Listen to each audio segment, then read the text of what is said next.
Happy New Year, everybody. I know for some, those words feel hopeful, but for others, especially those of us walking through grief, those words may feel heavy or even painful. And New Year doesn't mean the pain suddenly disappears. It doesn't mean your heart suddenly feels lighter. And it doesn't mean you're behind if you're still hurting. Grief doesn't reset on January 1st. I posted on my Instagram a reel. If you're not following me there, go follow. It's at Mourning.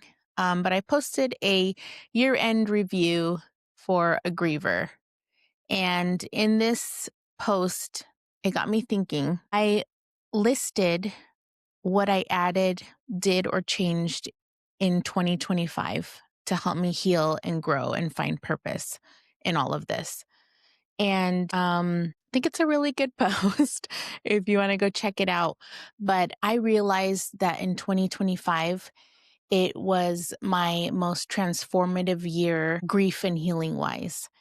And I noticed what I did most was add Jesus, more of Jesus, Bible reading, and taking a lot of things that didn't serve me in 2025. So, for example, I filled my days with worship music. I still do. I unfollowed people and brands that were unhealthy for me, anything that stirred anxiety, sadness, even anger, or didn't align with God's word. I read 18 books last year, with most of my reading being the Bible.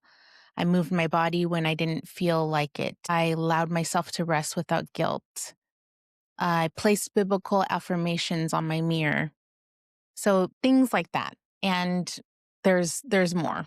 I listed a lot. So if you're interested, go check out that post on my Instagram, and I hope you find it helpful. So for many of us, grief is coming with us into this new year, just like it did last year and the years before. You might feel tired, you might feel numb, and you might be carrying memories that no one else can see. And I want to say this clearly, you are right where you're supposed to be. You don't have to be healed or hopeful or even feel strong right now. You just have to be honest and open and trust that this isn't the end of your story. Sometimes we're taught directly or indirectly that if we had more faith, grief wouldn't hurt so much. But that isn't true. Faith doesn't cancel grief, and grief doesn't mean you lack faith. Grief and faith walk hand in hand. Jesus doesn't ask us to hurry our healing. He meets us in our sorrow, in the questions, in the tears we don't even have words for. You're allowed to lament. You're allowed to wrestle. You're allowed to bring your whole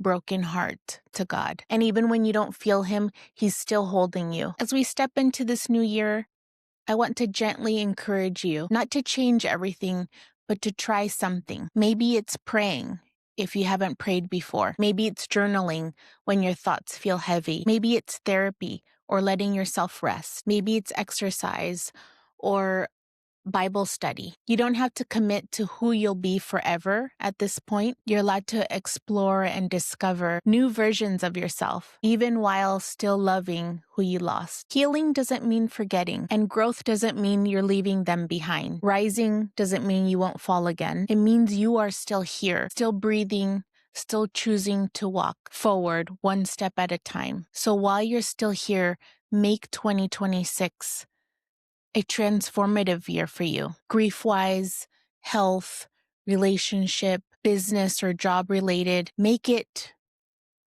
something worthwhile, something worth living for. God is still writing your story, especially here. Survive this year. You can do it. I have faith in you, and I hope that you feel the love. God sees you, and He sees you trying, so just keep moving. Maybe this year will be a year where grief and faith walk together, where you are held in the hard moments, and where little by little healing finds you, and you can find some true peace and joy like I did. You are not alone. Thank you for listening, and Happy New Year.